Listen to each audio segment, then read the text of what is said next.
Welcome to another episode of the Impossible Life Podcast. I'm your co host, Nick Surface, and I'm looking across at a man who's only ever been addicted to three things: difficulty, greatness, and video games. That's right, friends, the former Navy SEAL,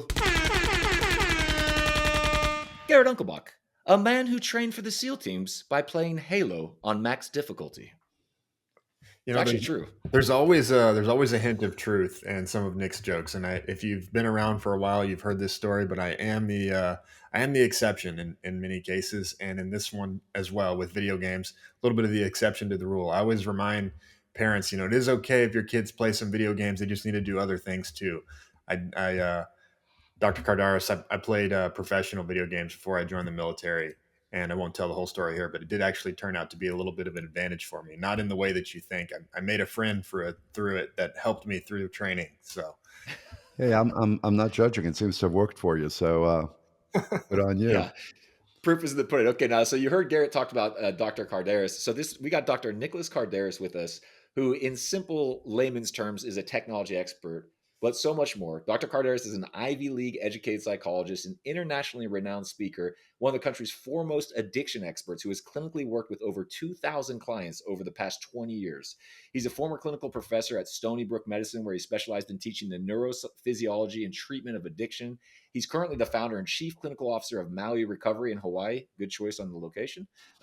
And also Omega Recovery in Austin and the Launch House in New York. He's appeared literally everywhere on ABC's 2020, Good Morning America, CBS Evening News, Fox and Friends, NPR, Good Day New York, and he's written about addiction for Time Magazine, Scientific American, Psychology Today, Salon, the New York Daily News, the New York Post, and Fox News. He's been featured in Esquire, New York Magazine, Vice, and Vanity Fair. He's also, and this is something I'm really interested to get into on top of everything else, he's also considered the leading expert on young people and digital addiction. He authored a book in 2016 called Glow Kids, and he also wrote a seminal book on tech addiction, which was a seminal book on tech addiction. And he also authored, and I love this title, How Plato and Pythagoras Can Save Your Life. So he's currently available for clinical consultations, speaking engagements, and thought leadership on the subject of mental health, addiction, and issues related to the digital age. Dr. Kardaras, that is a heck of a bio. Welcome to the Impossible Life podcast. Well, thank you for having me. Pleasure to be here. Yeah, there's so many, there's so much we're going to get into, guys. I wanted to have Dr. Kardaras on here. If you listen to the Impossible Life podcast, I know we're constantly getting new listeners. We've had a lot of you guys that have been with us for the past 4 years. We've talked about distraction. We talk about focus. We talk about how your phone is the rudest person in the world because it interrupts you all the time. But it's one thing for us to share our own wisdom and what we, how we understand it. Whole other thing to get somebody who's a legit tech expert and has years of research and treatment in it. So I'm so looking forward to getting into this. I do have a little bit of self-interest as a father of 3 children, in 12, 10, and 5 that are right in the sweet spot of dealing with tech. So this is a little bit of a personal counseling session for me. But what we really want is just to be a blessing to people out there, because so much of what we cover is how to live well, how to live in line with God's ways. And obviously the Bible does not have anything about tech. So this is where we've got to use what God's given us, use wisdom, use our brains, and consult with counselors and experts so we can make the wise choices. So did I leave anything off your bio, Dr. Kardaras? Because I know that was super impressive, but I always want to ask just in case. I was 1985 national AAU karate champion. Oh, that's right. You're a black belt in karate. I forgot it. Yeah, that was one of the things that drew me to you. I was like, this is a man. I like this. we like the thinkers that are also the doers. Yeah. Yeah. I love the short story about Plato. I'm sure you've heard it, of Plato flexing on people as they spoke, that when they disagreed with his points, that he would stand up and flex at them. Yeah, Plato of the broad shoulder. That was Platon. Right. And broad back. He was physically more imposing. Socrates was like the little dumpy guy, but Plato was more physically imposing. Yeah. I like the smart. I like the smarts with the brawn for sure. There you go. All right, so we're going to get straight into this, but I want to give people a few stats because we like to lay the table for people, and I don't know that these are accurate because I got them from slicktext.com. So please tell me if these are under or over, Dr. Kardaras. But it says the average adult unlocks their smartphone 150 times a day, and for 0 to 8-year-olds, they spend 2.5 hours a day on screens for entertainment alone. And if you're 8 to 10-year-olds, you spend 6 hours a day on average for entertainment alone. Like, what else are people doing if you're spending that much time? Do those stats sound right to you, or are those like outrageous? Those are on the low side, actually. I think they're more recent numbers, a little bit higher than that. Quite Man, honestly, those are light. so I read 150 times a day, and I was like, oh man, I don't want to check how many times I unlock my phone. Right. I'm That gonna is shocking. I want to jump right in here. I know Nick has questions, and I'm probably ruining some of them, but Not the first time. I want to know what your tech usage is.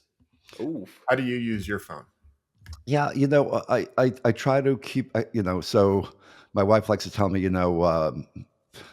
barber who needs a haircut sometimes. Sometimes my relationship can be unhealthy with Sure. the phone because and we All can of get us. into it as well. I'm in long term personal recovery, so I try to live a balanced, mindful life. I try to do all the right things in my life, and look, I understand the power of the addiction of technology because it's seductive. It's seductive for the adults in the room who have had some adult training and everything else. So how can it not be seductive and addicting to the 8-year-olds? But so I go through periods. What I try to do is I try to do a 1 day a week tech fast where I'm not on my phone at all or any technology. wow, And when I go out, I leave it over the last year, more and more, I just don't bring it with me. I just leave my phone at home. But I run the 24-hour treatment program. I do have to be accessible at times. That's my rationale, at least. right. But I definitely am aware of it. I'm aware that it has a gravitational pull on me, and I really have to be mindful about that. Yeah. So I think what's so interesting about tech and tech addiction is it's not like we have like, oh, this has been around for a while. Like, smartphones weren't even introduced until 2008. So we're literally at the forefront of Right. understanding like long term here, if you're talking about smartphones means what, like 17 years? It's not actually that large of a case study. Am I misunderstanding that or It's the blink of an eye. I mean, that's what I say all the yeah, time. This is the new addiction that has swallowed up our whole society and generation in literally, like you said, 10 to 15 years. And, for a lot of digital natives, they can't even conceptualize the before times, what life was right. like before we got swallowed up by tech. Behavioral addictions have been around for a long time. Right. Gambling, sex, and some of the other what we call process addictions. This is the most, I think, powerful, pervasive, ubiquitous, and socially accepted behavioral Hmm, addiction. That's why I think it's become so insidious and snuck up on us. And I think what happened is the adults in the room, those of us that were of a certain age, we were so um, gobsmacked or godstruck by how cool our devices were that we weren't realizing how it was right. affecting our little ones. So we were saying, "Gee whiz, look how cool my iPhone is," and not realizing that wow, these teenagers and these young adults and these kids are really, really getting impacted by these devices. And then when we finally started waking up to the fact, at that point, we'd already let the digital fox into the chicken coop. Hmm, One of the things that I find peculiar about tech addiction versus other addictions is that addictions seem to latch on to a generation and Hmm. and afflict, inside one generation.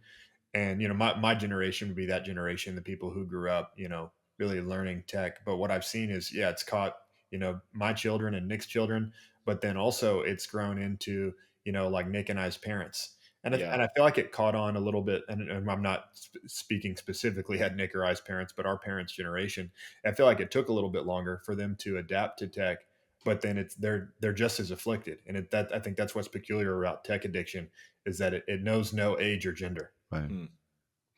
Yeah, I often tease my parents that when they pass away, I'm just going to get a statue of them on their phones and put it on my couch, and I'll never know they were gone Yeah. because they just sit there looking at their phones. Yeah. So it's a good point. So I actually want to like lead in there because with tech addiction being new, you're an expert in addiction, period, right? So can you Right. define addiction so we can make sure we're all on the same page of our discussion? I know that may seem obvious, but we're big on defining terms here on the Impossible Life.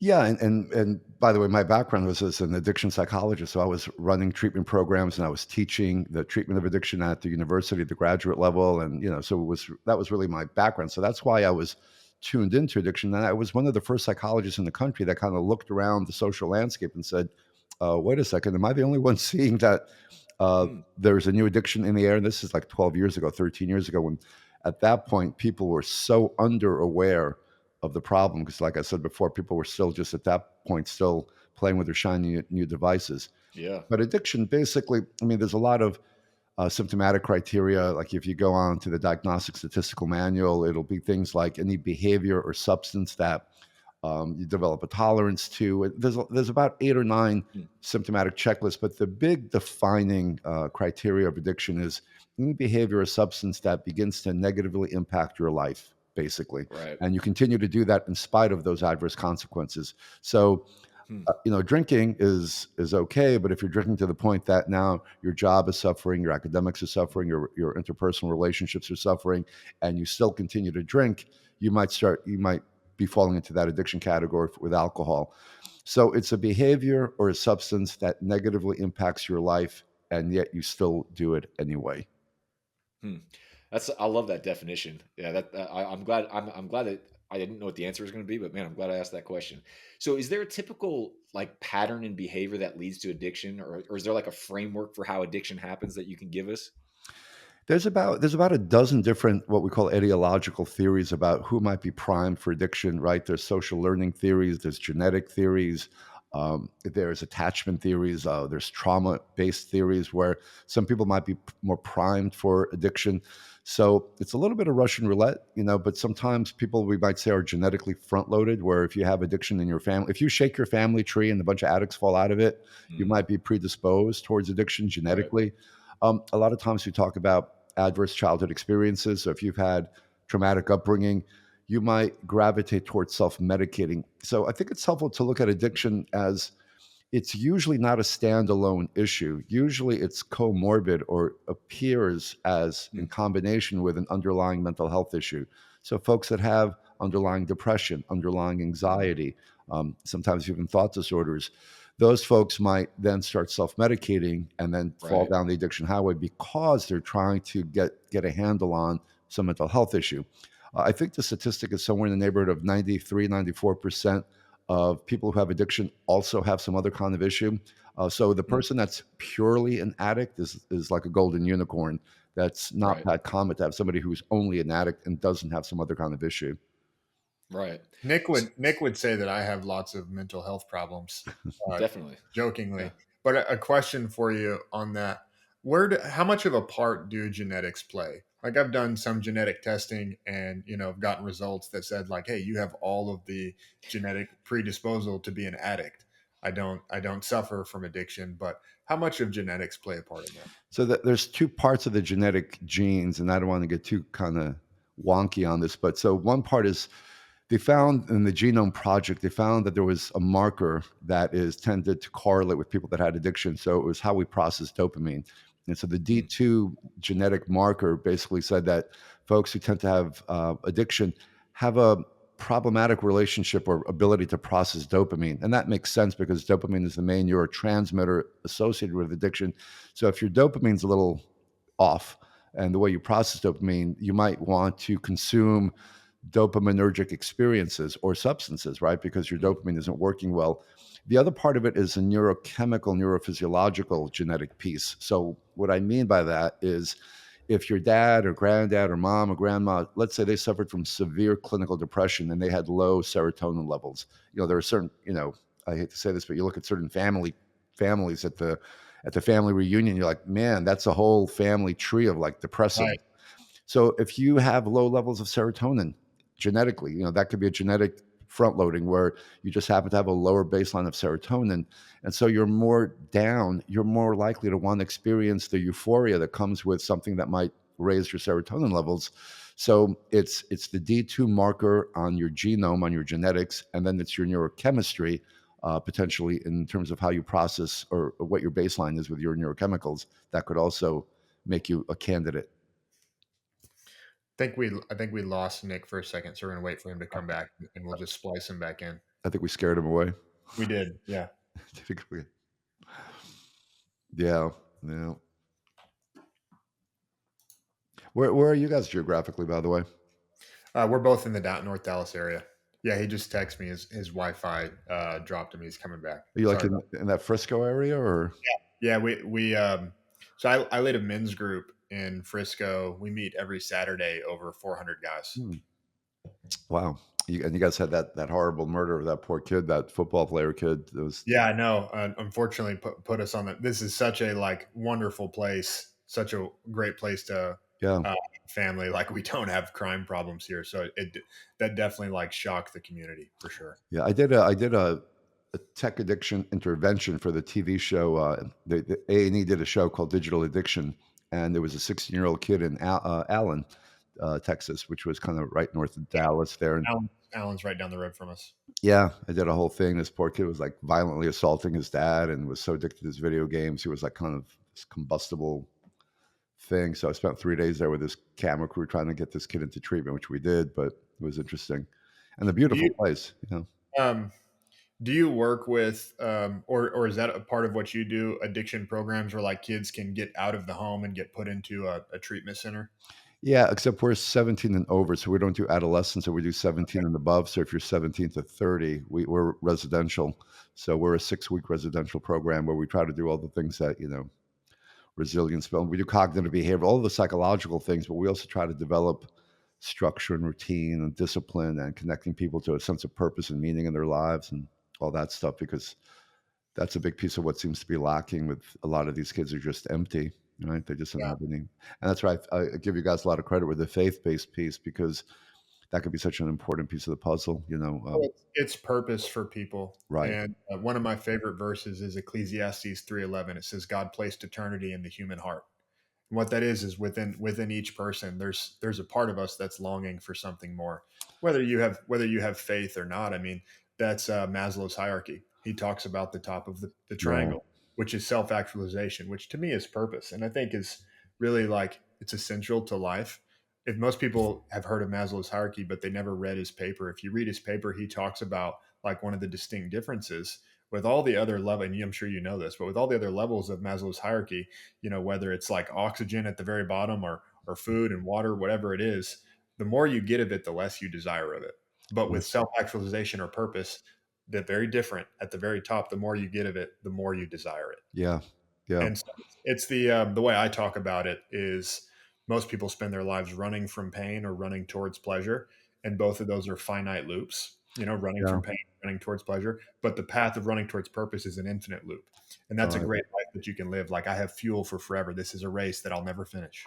Right. That's a great way of framing it, you know. And I'm a Maslow guy. I'm also a Viktor Frankl guy, you know, Oh, finding we love Viktor Frankl. man Yeah, for meaning, finding purpose, you know. And so half of the folks I work with, you know, they don't have that. So they find it in the synthetic leveling up of gaming or stupid platforms like that because they don't have it in the day-to-day life. So they find it in the counterfeit experience, which is yeah, bad.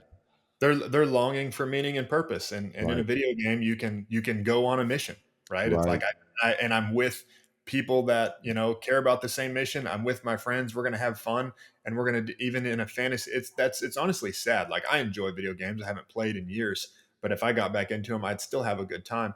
The sad part though is that people get addicted to them because what they're finding in a video game they can't find in life, which they should be Yeah. able to find. You should. Do you know the guy who ran for Senate in Nevada, Sam Brown? He I know was, who he is. Yeah, he had the burn victim. He was from, right. you know. Yeah, So I wrote about him in my book because, and I don't know if we're, but this is it because he was part of a pilot program called Snow World, where they used virtual reality to help him deal with his pain management when he was a burn victim. So you played this immersive video game because you don't feel pain while you're in the middle of this game. And so instead of giving you morphine while they do the debridement of scraping off the dead skin, and when I had to interview him for my book, he talked about when he came back from combat and he was, you know, all burned and in this horrible state. He The games gave him a sense like, you know, he had lost the connection with his fellow soldiers. He lost the purpose that they had when he was in active duty, and he was falling deep. The only reason why I said he didn't get addicted to the immersive fantasy illusion of virtual reality gaming was because his hands were so he essentially didn't have his fingers that much, so he couldn't physically do it as much as he would have liked, or else he would have been addicted to that whole experience as well. But he talked about that the need for purpose and community that the military gave him, and once that disappeared, he was vulnerable. And I've done a couple of trainings for the DoD, by the way. I did it for the Air Force and for the Army because a lot of their folks were struggling with that post-military, and some of them in the military oh, were for still sure. struggling. I've gotten to work with so many of my peers, and even on a faith perspective, because they leave the military where one of the great things. There's a lot of negatives. One of the great things about the military is your purpose is really clear. Right, Like the big picture, hey, the flag, right? Like protect and defend freedom and democracy. No one has to explain to you why what we do is so important. And right, then they give you a mission, right? A mission is, hey, go here and kill this person. Go here and destroy this target. whatever it is. And the mission is in support of the big vision. So, Right. right, like I can tangibly see how these little choices I make today have a great impact. And that's where people really find meaning. And when I do like corporate leadership, I help people. It's like, man, the reason people feel burnout, the reason people feel disconnected in their job, it's one of two reasons. One, they're doing a stupid job, and if they're doing a stupid job, that's the leader's fault. Don't have people do stupid jobs. Every and number two is they don't see how what the little thing that they do is connected to the big thing. Right. A great story of JFK when he went to NASA, speaking to the janitor, saying, "Hey, what do you do here?" And his answer is, "We put men on the moon." Right? He's the janitor. He's connected to the big thing. I have a story in my own That's life. a great story. That's great, actually. Yeah.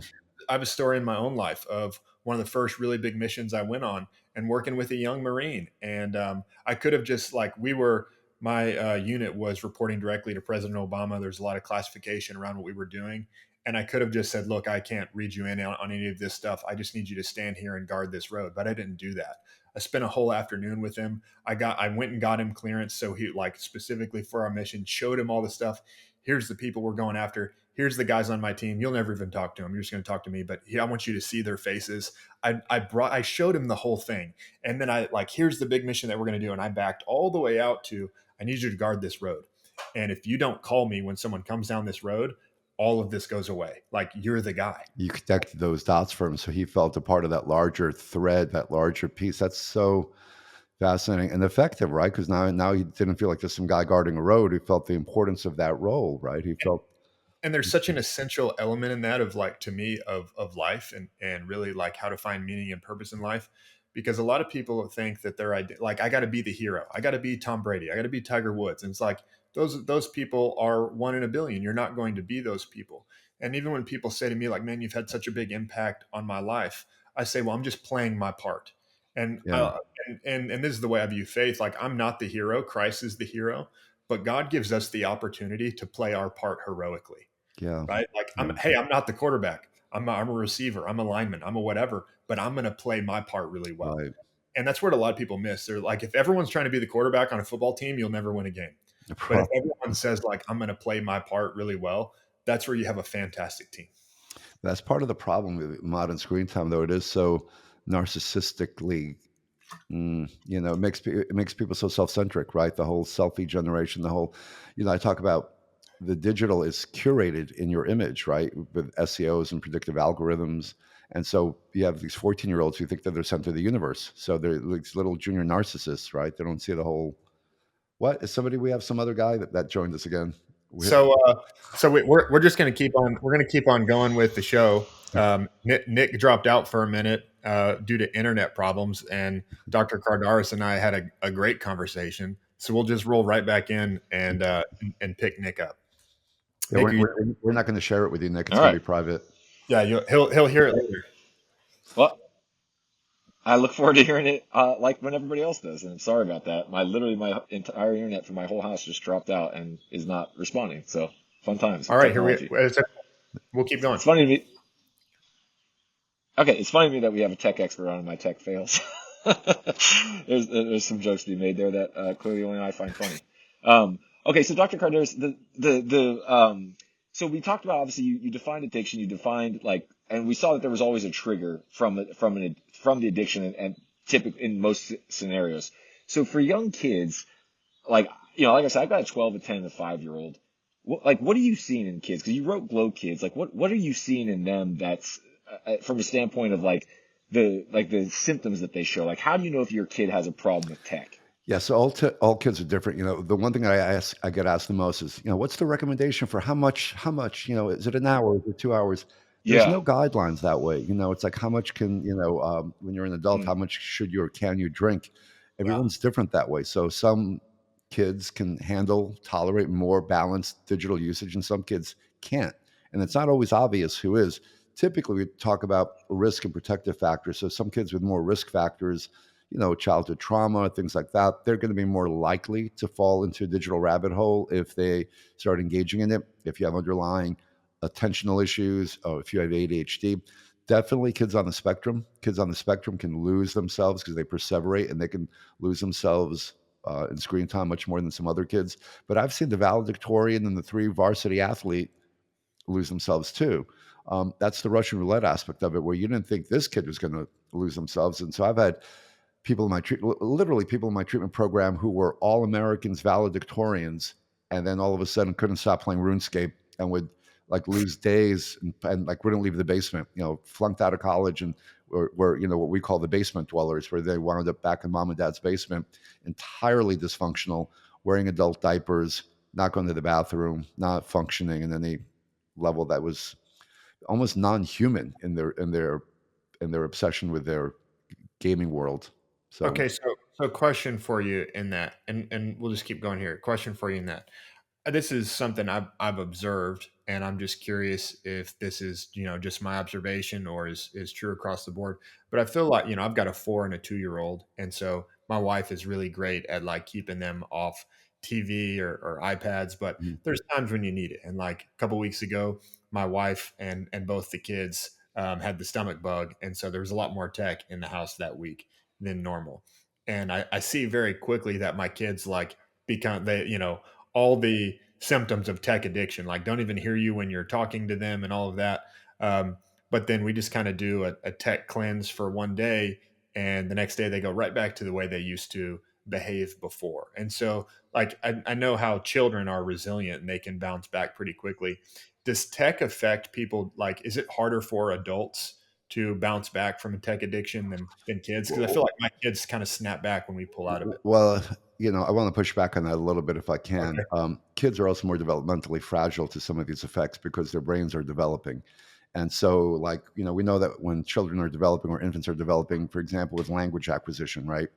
A child has to acquire language within a certain window, developmental window, or else they're lifelong compromised in language acquisition. Like we know with Wow. feral kids, right? If we, we have cases in the world where you find a feral kid who was 14 years old, never exposed to language. That part of their brain devoted to language acquisition is now it's we talk about the sponge-like effect of the brain of a child. Well, Yeah. that sponge solidifies, and then they lose the ability permanently to acquire language. So creativity, attention, cognition are all developmental windows, and the screen time in, exposed too early to young kids acts as a toxin. It stunts a lot of those developmental markers. So the spike, the explosion in ADHD that we're seeing with young people, especially young boys, isn't more diagnosis, is we're overstimulating infants and kids at key developmental ages where now it's making them habituated to require what I call high impact stimulation. Hmm. So the best thing you could do for your 4 year old, right? And I don't know why, but parents today are entirely uncomfortable with letting their kids be bored, right? But a Yeah. bored kid has to play make believe, has to use their imagination, has to get creative. So a bored kid picks up two sticks, they start playing make believe, they start co-playing with other kids. So kids have to then use that. And so when you use your active imagination, you're creating neurosynaptic pathways of creativity. When you have a kid that's just sitting in a rocker and being stimulated by an external visual medium like a screen in front of I've seen like 3 year olds in the baby rocker with a little screen in their face, they're not developing those neurosynaptic pathways intrinsically. They're getting this external source of visual creation. So when I work with those kids when they become 17 or 18, I was literally doing a group a few months ago where it was a group of 18, 19 year olds, really bright young guys who had flunked out of school because of their tech addiction. And they said to me, when I read, I can read. They were actually, they were smart. They couldn't visualize what they read. They had no ability to visualize what they were reading. I could sound out the words. And when you think about what reading is, you're taking squiggly lines, you're translating that into phonetics. Those phonetics then become words in your mind, and then they become a visual image in your mind. Screen kids have lost to a large degree the ability to visualize Mm. because they're getting that visualization externally. And I was pretty shocked by that Yeah. underappreciated aspect of it. So kids in that sense are more vulnerable because you're stunting their development. Like, look, if you do it as a one-off, if your kids are bored one day, that's where the resilience part will bounce back. But if that kid is chronically dumped in front of a screen for 6, 7 hours a day, day after day, you are potentially doing longitudinal damage to that kid's development. Yeah, got okay. That makes sense. So in small doses, it's not as damaging, but Right. in huge doses, it can be very damaging. Right. Right. And I very much like this conversation because basically what we're saying is that you just need to have a firm household, and that technology makes you soft on some level. Yeah, and let's face it, it's easy to, it's a hard world we're living in, and the digital babysitter is an easy thing because we know that it'll sedate the child, right? The child will stop crying, they'll get hypnotized by the device. So it's, moms, dads, we're busy, we're juggling a lot of things, so it's easy to kind of fall into that. It's harder to be a tech cautious parent, but the chronic daily effects of too much screen time are profoundly, potentially lifelong impacting. So now you, because what essentially we're doing is we're priming these infants and kids who are on screens all the time, which some of them are because some of the parents have drank the Kool-Aid that screens are educational and baby Einstein and all that, which there's been no research to show any efficacy that way. But that aside, what you're creating is a kid who is now attentionally compromised, and there's going to be a high profile for ADHD. And so these kids are bouncing off the walls when they're 14 or 16 or 18 because they have to constantly be stimulated. Well, the lack of visualization, I can understand how that's incredibly damaging. So that's what it looks like in kids. But addiction to tech isn't just limited to kids. What are some of the major symptoms in adults? Right. So if we that's what it does to children. What does it do to adults? Screen time. Yeah, The yeah, really, just the tech. Yeah, Tech I, addiction in kids, they're going to lose that visualization ability. What abilities or damages happen to adults? I had to do an intervention. I did a televised intervention on ABC's 2020. They were doing a digital addiction show, and they had me go to Columbus, Ohio, and I did an intervention on a 42-year-old insurance executive who had three kids. His wife was an attorney, and he would just come home from work and go right into the man cave and play Grand Theft Auto till 3, 4 in the morning. And so, absentee husband, absentee father. And it was interesting because I had to go there. So I went there for about 3 days. I had to meet the family, get a sense of what the whole picture was. And they had these three cute little kids, like 10, 8, 6 years old. And I asked the 10-year-old, came in with his baseball uniform, and I said, hey, little man, tell me about your relationship with your dad. And the kid just starts sobbing. My dad loves video games more than he loves me. Totally a mess. And when you ask the father, when you ask the gamer dad, who is 42 years old, by the way, a functioning, working gamer, he said, "There's no problem with my family." Like any addict in denial, he didn't see any impact. When I saw that kid sobbing, and I said to him, "Do you have no idea how your absence is impacting?" Because he would come home, do the most superficial contact with his family, like pat the kid on the head, say hi to the wife, kiss her on the cheek, and then right down to the basement. And so that escapism, because a lot of addiction is about escapism. I call it, before we were talking about seeking and escaping, a lot of addiction is either about escaping a world that you don't find tenable or a day to day reality that you don't like, or you're seeking something more that you don't have in your day to day life. That could be Right. existential, spiritual. And so you're either numbing and escaping or you're seeking, but you're not getting it in a meaningful way in your day to day existence. So that's true for adults. We have adults who hate their jobs, hate their relationships, hate the trajectory of their lives, so they're going to digitally escape and live a fantasy life. So really, the damaging symptoms in adults is to relationships. Mostly, relationship, and sometimes you'll have folks who then can't function well in work anymore because now they're staying up all night because there's a big intersection of sleep deprivation and being up all night on screen time. So you can eventually lose your job and so have a Yeah. career impact as well. But the relationships is the big one. What The would thing you I've seen, recommend? well, gee, so I want, like, the thing I've seen in a lot of adults is like you see these people that they pick up their phones and they don't know why. Like it's almost like they have this tick or this anxiety, like I better check my phone. Is that kind of like if you're experiencing that, should you be like going, hey, this is a problem? In my opinion, you should, but I want to hear your thoughts on it. Yeah, in that sense, it's become the new smoking. Right? Back in the day, when Right. if you got nervous or there was a pregnant pause in the conversation, people would reach for a cigarette back in the day. So it was like the anxiety mediator, and that's what it's become now. So, right. So now there's a pregnant pause, there's an awkwardness. You reach for your phone because that's a little security blanket that we all have. So in that sense, it's become a crutch, right? So now you reach for the crutch, and if you don't have it, people feel there's a thing called nomophobia. Nomophobia is the discomfort that you feel if your battery runs low or if you've forgotten your phone. And people, adults, get kind of anxious. They feel like, oh my God, I've they get a little squirrely about that. And so that's a red flag that your relationship to your phone is a little bit unhealthy at that point. I don't know if I would call it full blown addiction, but it's an unhealthy crutch relationship at that point. Okay. Yeah, there's more to that too, because I feel like it's not that's not just like tech addiction, like I can't quit looking at Instagram or things on my phone, but also like it's a digital utility for people. And with some of hearing some of your background, Dr. Kardaras, I feel like you're probably someone who doesn't struggle to navigate or isn't afraid for their safety and security in life, and doesn't rely on a phone for a lot of the ability to navigate, the ability to communicate, the ability to get help. But if you rely on all your digital needs coming from technology, that's a whole nother form of a crutch besides just an addiction to, dopamine related things on a phone. Well, think about when I speak at conferences, sometimes I do a little thought experiment, right? And I ask people in the audience to write down 10 phone numbers of loved ones. And if there's like 300 people in the audience, usually there's like two 60-year-olds in the back that raise their hands and they can write down 10 phone numbers. And when you think about it, back in the day, we all had to remember friends, family, phone numbers. And now we've offloaded that. Our memory has been offloaded to our smartphones.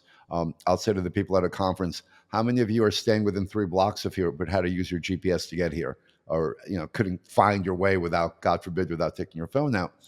So, one step forward for technology, two steps backwards for our human skill sets. So they atrophy, they begin to erode. So, memory, there was a great study out of, so the London School of Economics did a study.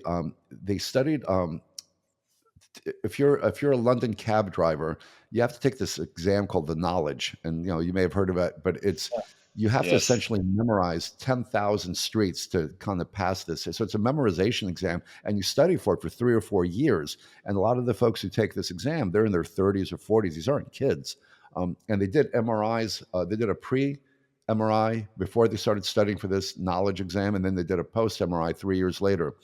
And the part of our brain that's devoted to memory is the hippocampus. I mean, the amygdala is emotional memory, but the hippocampus is like memory.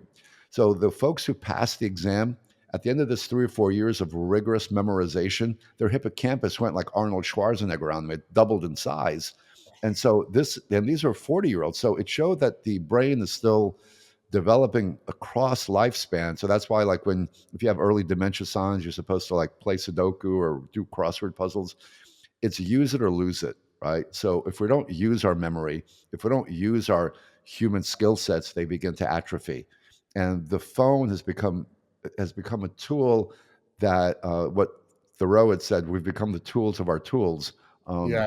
and that's the problem. It's atrophying our human capabilities in ways that we've been eased and luxuriated into our own demise oftentimes. So Man. to me, I, it's really realizing the tool and utility that an iPhone is, but also making sure like I got to manage my own health. I got to manage my own strength and resiliency, and not just rely on the phone for everything. Right, and from the words of a Navy SEAL, right? So it can happen to the best and the brightest of us. I've had people that, adults in treatment who were successful, smart people who, you can fall down the digital rabbit hole at any point in your life. The Pulitzer Prize winner Nicholas Carr, he wrote a book, The Shallows, and he talked about his attention span. He couldn't read any more than the page without his mind wandering. Right, all of our attention spans are impacted because we're all getting so used to short form stimulation. If you watched an action movie back in the 70s, right? You watched like a Steve McQueen movie, like The Great Escape or something like that. The action in those movies had narrative, narrative, narrative, car chase, narrative, narrative, narrative, car chase, but it was really spread out. And, I don't have to tell you guys, you go to a movie today that's an action movie, like a Marvel movie, and from the first second, it's bells, whistles, crash scenes, action, because our attention spans are so compromised. And they've studied this over time. Over the last 30 years, our attention spans have shrunk and shrunk and shrunk to the point that now we have to have it be 24/7 bells and whistles. When television was first invented, let's say back in the 1950s, the I Love Lucy days, they understood that the average adult had about a 15-minute attention span before they had to, like, their mind would wander, and that's when they would do the commercial break, and they would do like cliffhanger. They would do like an abrupt something to kind of wake you up, and then they would do the commercial break. They found that that had to go down to 12 minutes, 10 minutes, 8 minutes, 6 minutes, to the point where the whole scene had to be, action, noise, slapping, because we were just drifting. We didn't have the same focus that we've had over time. It's like the Yeah, shift on social media to having 3 and 4 second yeah. changing clips every 3 and 4 Right. seconds.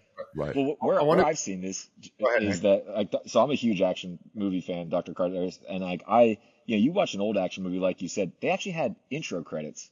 Remember when you sit there like James Bond was like made it famous. You sit there, you watch all the intro credits. It takes like 3 or 4 minutes. Now they know people are like, oh, this is boring, and they jump into it. And like one of the places where I saw my kids' behavior shift the most was on YouTube, because if you know anything about how YouTubers work, and this is Yeah. very well documented, they have a rule from edit because it's all about how you edit. Every 3 seconds, something has to happen. Whether it's a jump Right. cut, a noise, something pops on screen, the characters have a big reaction. So I was watching my kids watch this, and then I was like, oh man, my kid was like out of control today.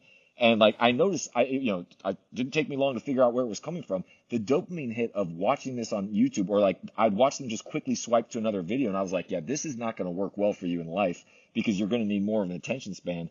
So like I that's where I get a little bit concerned, is like I think kids nowadays watch more YouTube than they do Right. TV shows, and it's like Well, that is a a thousand. killer.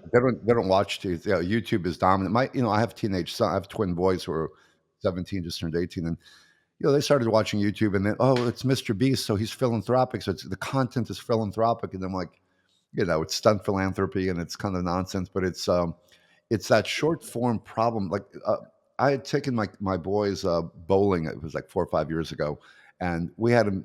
I don't remember having taken them bowling, whatever it was. They were about 13, 12 or 13, and I had memories of what a bowling alley. I used to bowl back in the day, in Big Lebowski type of bowling. And we walked into this bowling alley, and it was like Las Vegas casino time.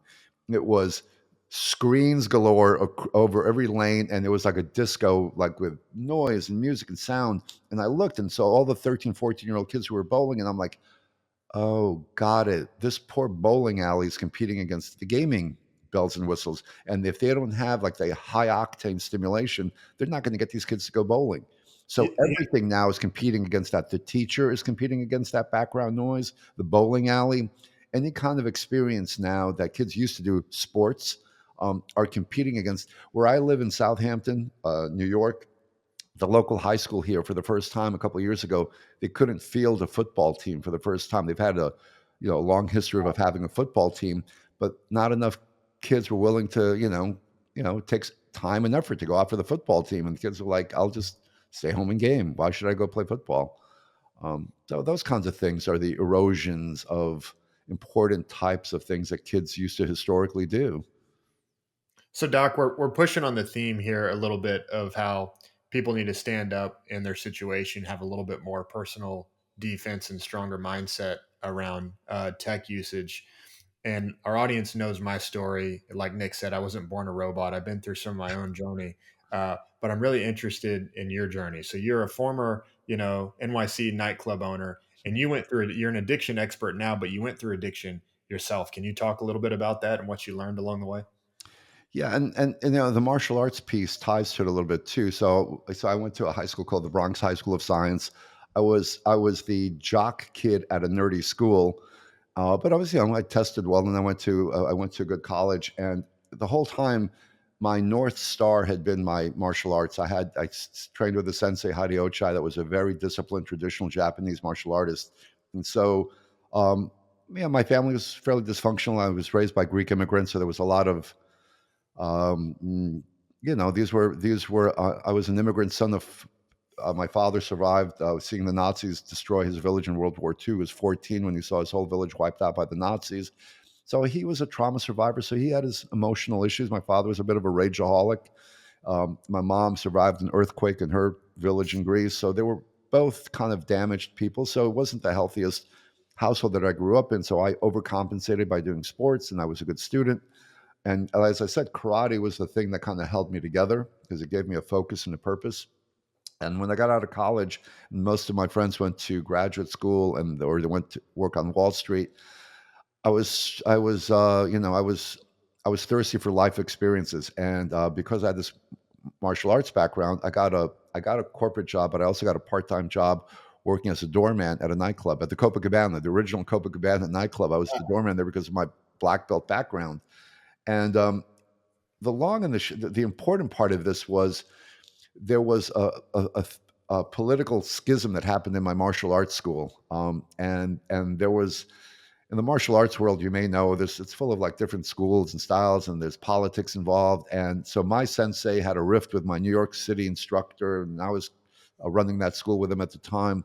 And I took a leave of absence. I got kind of disillusioned with the martial arts world. I saw that my sensei was not this godlike figure which I had deified, and which is a problem that can happen when we put human beings on pedestals. And so I left. And when I left my training and my martial arts world, that's when there was a gaping hole in my life. And so now I'm working at this nightclub. I don't have the structure of the martial arts anymore, and I got into bad habits, drinking, drugging, and all of that, because I was the kid in the candy store. I was in that world now where it's the 1980s, and that world was prevalent, and there was cocaine and alcohol. So I got addicted to substances, and it almost destroyed my life. Where I got hospitalized, and at one point when I was at the depths of my addiction, everything had fallen apart. I'd lost my relationship, I'd lost my career. I had overdosed and wound up being in a coma for 2 weeks, and my heart had stopped for over an hour. So I was asystolic and in this coma for 2 weeks. So I was as bottom can get. And when I came out of that coma experience, I just had an awakening that I wasn't put on this earth just to do whatever I was doing at that point. And that's when I got connected to a 12-step program. And that 12-step program essentially led me back to, I had a sponsor at that time, a mentor, a sponsor who said, you're a smart guy, you still have the potential. Why don't you go back to school and help people who are struggling or who have struggled like you have? And at that point, I started sponsoring people. I went back to graduate school, got my master's and my PhD because I have an addictive personality, so I'll overdo things. But at least I figured I was overdoing healthy things at that point. Yeah. And that's what I did. I went from being in a very toxic lifestyle to realigning my life to helping people who had struggled. So when I got my PhD, I started teaching at the university that I'd gotten my degrees from, and so working as an addiction psychologist because I'm a recovering person, so I know what that looks like. I had lived experience, as we call it today. And that's when I began to realize that there was a new addiction in the social landscape. And I was working with these teenagers. I was doing a lot of work at school districts. I was teaching at a university. I was running a treatment program. And I saw these 15, 16, 17-year-olds who were totally addicted to their devices. But more importantly, they felt empty. When I would talk to them, they would say, what's the point? The world's going to end in 5 years. We're doom scrolling. Why not just escape in digital fantasy worlds? And I got that because I realized from my own life that a big part of addiction, as I said before, was escaping or feeling a sense of emptiness. The ancient Greeks have a word called asidia, Mm. and asidia is like a spiritual emptiness. And we try to fill the void, and the void we could fill with, sex, drugs, and rock and roll, or we can fill it with purpose, meaning, spirituality, faith, and all the good things. And so part of my journey was understanding that this new generation that I feel bad for, quite honestly, because this new generation doesn't have the same opportunities that we had for real life expression of our young manhood, sports and driving a car. So many of the young kids I work with, they're so trapped in their digital cages, their honey-coated digital cages. The average teen's not getting the driver's license when they, back in my day, you got your driver's license the second you were eligible to get your driver's license. Now you have kids who are like, what do I need a driver's license for? I'm cool on the couch. That kind of I mindset. can just order an Uber from my phone. Right, right. So you saw this kind of acedia. I saw these kids that were spiritually empty. There was a sloth likeness. There was a narcissism. That was the other piece. It wasn't low self esteem. It was an inflated self esteem because, as I was saying before, if imagine you're a 14, 15, 16-year-old and your digital life is curated in your image because of predictive SEO and algorithms. If you shop for sneakers, you're going to get sneaker ads 24/7. If you look for And so the young person then begins to think, well, maybe the world does revolve around me, because the digital world in a very real way does revolve around them. And so you have these narcissistic kind of low grit and resilience kids who have now been helicopter parented. So that's the other intersecting phenomenon. We have a generation of helicopter parents who seem really, I don't know, well, I do know what some of the reasons are, why they are uncomfortable with their kids being bored, and why they are doing everything for their kids, and thus robbing their children of the opportunity to do for themselves and to feel the real self-esteem that comes with accomplishment. So these helicopter parents who are doing their kids' homework and are, overly pampering Johnny and Susie, and what the sociologists say that's about is that this generation of parents feel anxiety. They've been scared to death about what might happen to their kids. So there's been a lot of 24/7 news about, child abductions and things can go wrong. And so parents modify or mediate their anxiety by having a short digital tether with their kids. So I do a lot of talking in schools and about not having phones and school policies and things like that. A lot of the kids are okay with that. The parents push back on, how will I contact my child? So you could see that Mm. being able to text a kid is the parent's issue. The parent needs that short leash because they're anxious. And then of course you have the the football dad who is like living vicariously through their kid, and so they're projecting all those things on their kid, and so they're helicoptering him that way. So I talk a lot about kind of letting your kids be, giving your kids more of a longer leash to kind of allow them to trip and fall and find their own way in life, because for the most part, they will. I mean, we need to be there as mentors and guides, but we shouldn't be hovering over them to the point where we're robbing their autonomy. And that's so a good percentage of the young men that I treat in my residential treatment program in Austin, helicopter parents, no grit and resilience, no ability to live life on life's terms, a spiritual void and emptiness, no sense of purpose in their lives. That's the profile. Doc, you've shared so much with us today, and you do a ton of things, obviously, as we've heard. I want to give you just tell us what's really the mission that between all the things you're doing, what's the mission that you're on?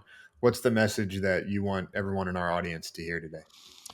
Well, I think that we have power in this because I think for a big, look, big tech has swallowed up the world, right? Zuckerberg, Bezos, and friends are running the show these days, and I'm involved right now. There's massive multi-state class action litigation suing big tech because basically they're following the same legal playbook as when we did against big tobacco and Purdue Pharmaceuticals with OxyContin, where it's basically saying you've knowingly harmed a generation of kids intentionally. You knew that these devices were habit forming, you knew that they were harmful, and you sold them anyway.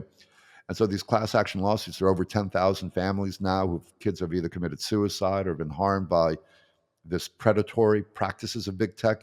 So I'm involved as a consultant expert with some of these litigations. So I'd like to see us as a society re-own our humanity and push back against these tech oligarchs who are effectively running our lives. They control what we see, how we live our lives, how we interact with one another.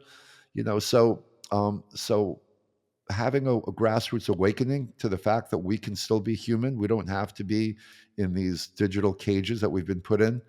But I've called it a form of Stockholm syndrome. We've been Mm, kidnapped and hijacked, good. but yet we've deified.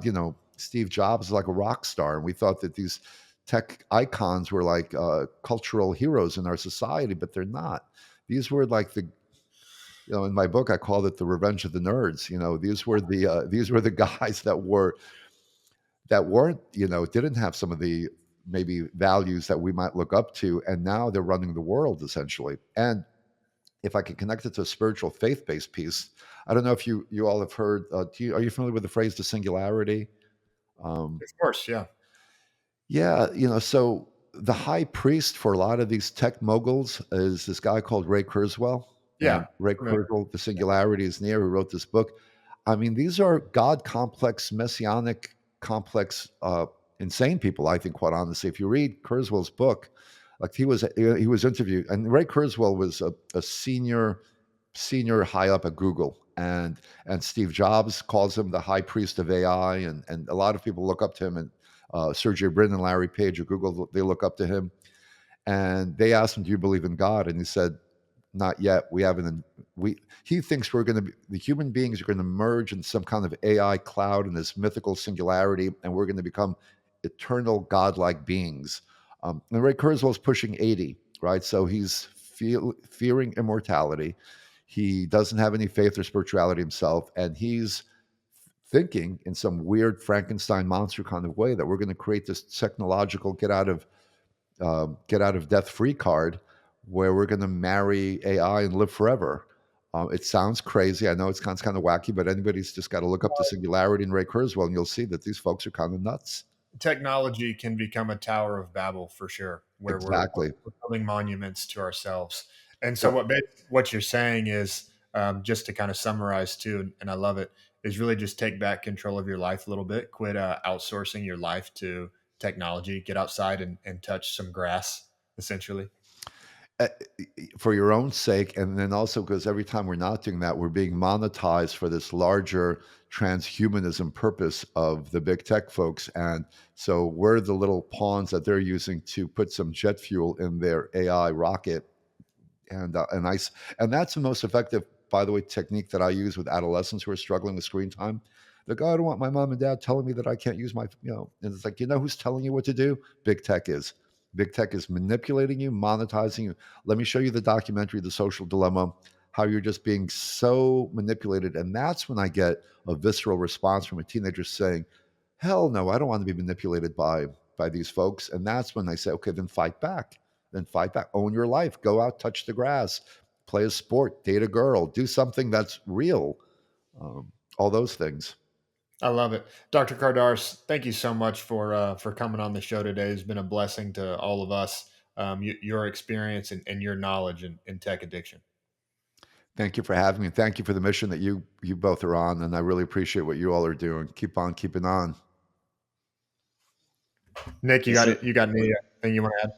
No, just yeah, I just wanted to say thank you so much. I wasn't sure if we covered it, and we can always delete this afterwards if we don't want it. But did we ask what the if there was any sort of age that research has shown for introducing tech to kids is like more they're more ready for it? I wasn't sure if we covered that because obviously I had my own problems.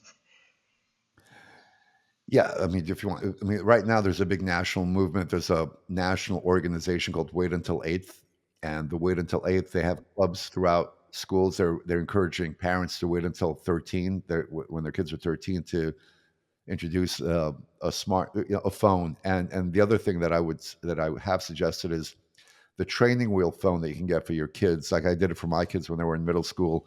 There's either the Gab phone or the Wise phone, which they look like smartphones, but they're not Wi-Fi compatible, so you can't game or social media on them.